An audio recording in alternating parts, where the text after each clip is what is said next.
Okay, you guys, M12 1/4" straight die grinder.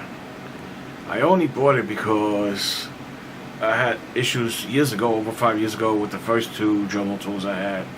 And then the last one my wife bought for me maybe 3-4 years ago. It's held up for 3 or 4 years, no issues. I explained in a different video. I'll put a link to that video below. That's where you're going to see like 7 or 8 of my M12 tools all together. And I explain how it's the best on the planet as a system. Maybe not this one's the best tool or that one is the best tool. They're mostly compatible for the most part. I know the wall has some great tools. They're also a 12-volt system. And I think one of them is at least rated higher. But as a complete system, I believe in Milwaukee, and I started over 7 years ago in Milwaukee, and I'm not even looking back. That's how good they are. They're very innovative, and there's a lot of stiff competition out there. So after my last Dremel tool from the video 2+ weeks ago decided to grow legs, I got extremely upset. So I said, you know, let me look around, see what's going on. And I found this die grinder. The Dremel tool, you got a 1/8" shaft, and then you got the attachment where the blades go on the Dremel tool. That shaft bends too much, and you're going to see in the video a demonstration of one that's bent and one that's not bent. Okay, you're going to hear the difference in the sounds. And I don't know how many of them I've bent myself, and since I have that too, 20, 25 of them. You know, I'm trying to be careful where I put it at, put it in the bucket, whatever. They bend all the time. I don't think I'm going to have that problem with the 1/4" shaft. Something interesting. Also, when I did the bolt there, I don't know how wide that bolt is. I don't think it's 3/8, maybe 5/16, something like that. And you're going to see the Dremel tool took a little while, about maybe 25-30 seconds, and the die grinder went through in 10 seconds flat easily. So about 3 times faster and much stronger. I also like the variable speed on the trigger. I thought that was very, very nice, very cool. The Dremel tool, you have to dial in what speed you want. So they're compatible to an extent, but the die grinder is a better tool. Some people complain about the shaft. It moves in the middle, and I think that's for vibration. I demonstrate the movement on the video, and I don't think I'm having an issue. Other people say, well, it's not strong enough. You got to use the right size disc for that. It's supposed to be 2" disc. I'm using a 3" cutoff wheel, but that's different. It's a cutoff wheel, and it works just fine. You'll see. With the 2" disc, if you put too much pressure on that, it can bog down. Alright, I hope you guys enjoyed the video. I'll see you in the next one. Great setup. Milwaukee M12 Fuel. Okay, we're back in the shop. See if I got these semi-opened or what.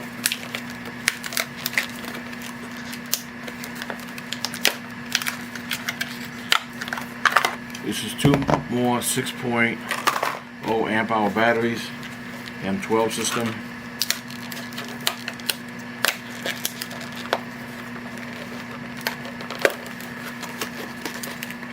So now I have 4 6.0 amp hour batteries. When I first started, okay, I did have the 1.5 7 years ago. Then they make a 2.0. They also make a 3.0, 4.0 look like this, and a so-called 5.0 high output. This is the tool I want to discuss today. I have extensive experience with this guy. My first two, probably about 6 years ago, burnt out, and I got a third one after that about a year later, and that one will give me no trouble. If I understand correctly, now they have a brushless version of this that came out. I bought this just before it got mentioned, and I paid $100 for this thing. I think the brushless one is about $130. When I first bought it, it was like maybe $80, maybe $70. I don't remember the exact price. That's how long ago I bought it. See if we got power on this battery. We got 1 bar, so I got to charge it.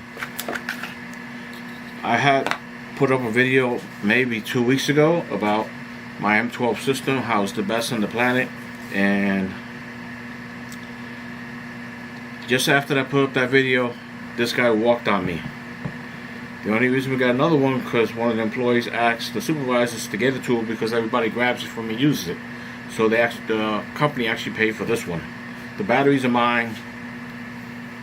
This has a little button on here it'll make an indentation. You can loosen this up, take this out, or tighten it, okay?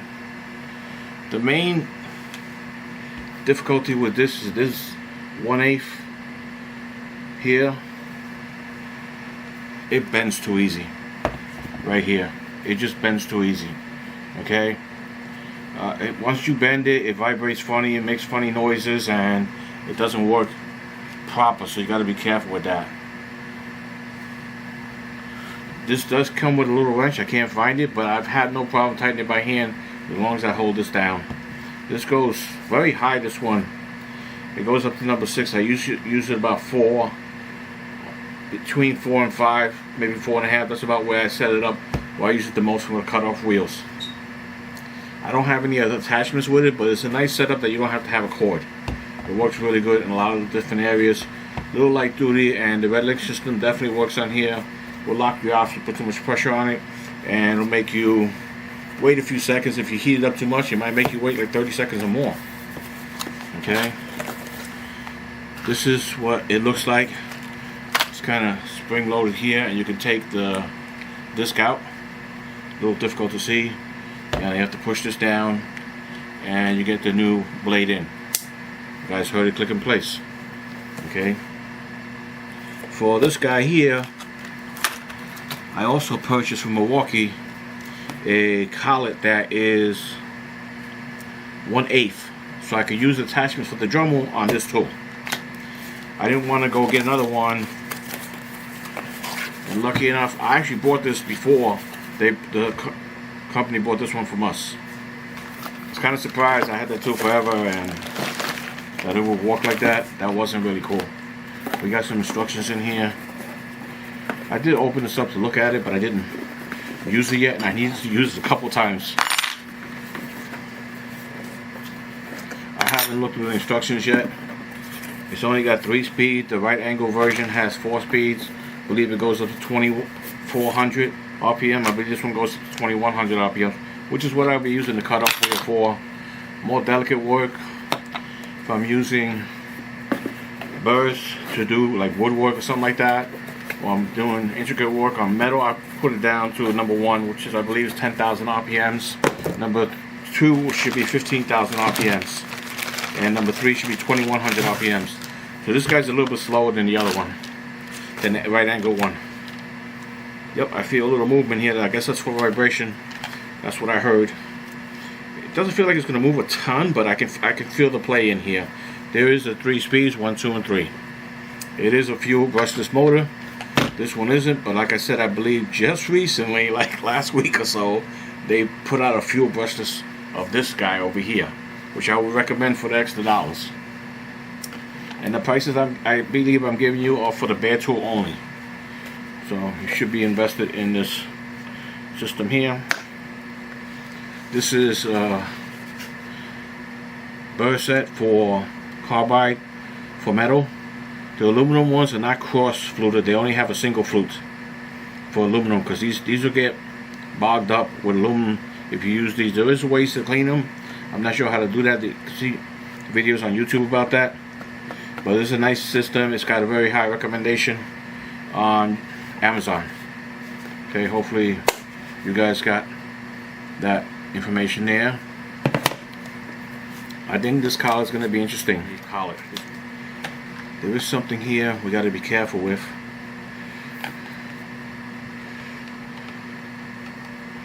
Okay. This actually has to be pushed in. This, not otherwise, if you try to tighten it down and it's not pushed in correctly, it will not want to come out. Hopefully you heard me pop it back in place. Okay. Same thing with this collar. It works exactly the same. Has to be pushed in.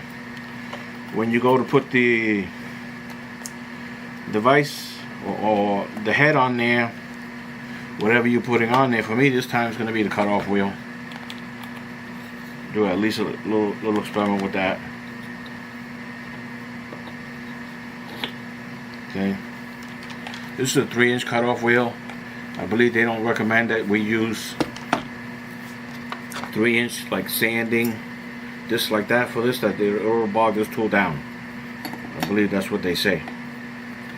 I'm gonna tighten this up. This one, I'm not sure the exact horsepower on it. Okay, that's tight enough. It doesn't have to be crazy tight, just has to be tight to work. Guys, give me a minute. Oh, these are the discs that are recommended. This is like a $10 collet, all from Amazon, and that is the disc that's recommended. That's the box there. 25 of these, not very expensive. They do make a version here. The red version, I believe, is for aluminum, and the blue version here is for metal. I mostly cut metal. I don't cut aluminum, so that's why I usually use a setup like this. This is a wire wheel set, only 4,500 RPM. It is not compatible with this guy. You can probably use it on here if you lower the speeds to like number 1 or 2. Okay, but I gotta check the speeds, excuse me, on this guy here and see what the actual speeds are, because you don't want to go over 4,500 RPM with the wire wheels. They can be kind of dangerous. She's supposed to strip the door with paint with that. That's why we got those. Alright, so I'm gonna pause the video, take a few minutes, let the battery charge up, and then we'll do some cutting tests, alright? Okay, first thing right off the bat, it was a little difficult to get the battery in and out. They got a few tensioners here I haven't seen before. You can see them right there. So I guess I'll have to use it more often. We're on speed 1. Since we're using a cutoff wheel, we're going straight to 3. Okay, got a decent sized bolt here just to get an idea how it cuts. And I'm going to put a new blade on the Dremel tool. Take the old one off. Try to give it a fair advantage. And I'll put this one to a 4 or 4.5. Let's see what we got here. We got 4.5. I'll leave it right there.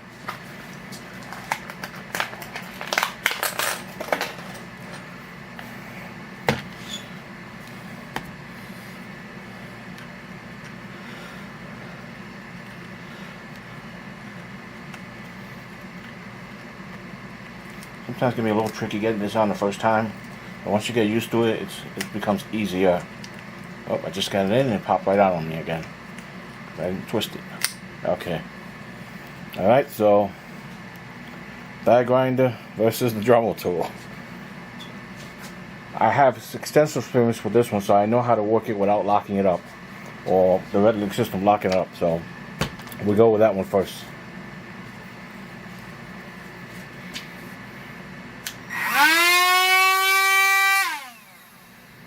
That sound is because the thing is twisted, which means I have to take it out. The other lady that was using this doesn't understand you don't drop it in the box on the head, because this thing bends. Now it's broken.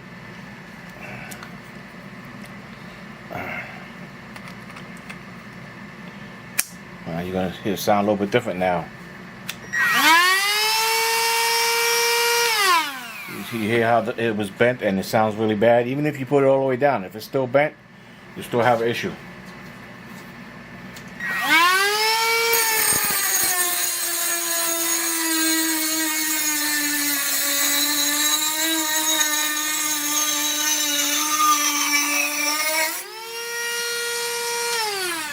That was pretty good.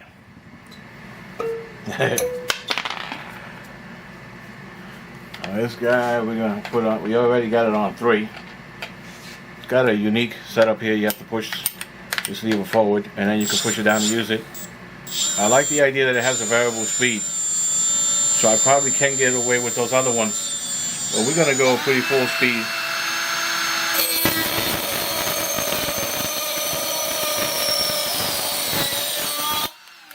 Okay, she was probably 3 times faster than the other one, and it did not bog down. That's a good sign. Some people just complain that the motor's not strong enough. I think if you're using a 3-inch sanding disc with this, or wheel, like the Roll-Lock system, I think that's where they have problems, because they recommend 2-inch, but this is actually a 3-inch cutoff wheel. Alright, so you don't have no problem with this. So far, so good. I think I'm impressed so far. Gonna get my money's worth. Alright, you guys got any questions? You need to see any links, you let me know. I'll try to put some below. Hope you guys enjoy the video, and I'll see you guys at the next one, alright? Bye. Okay, before we get going, we do have some information on the box. Some specs, okay?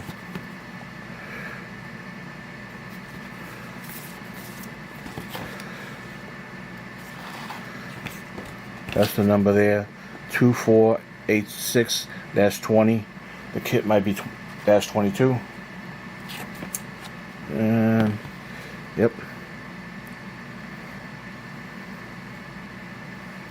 Okay.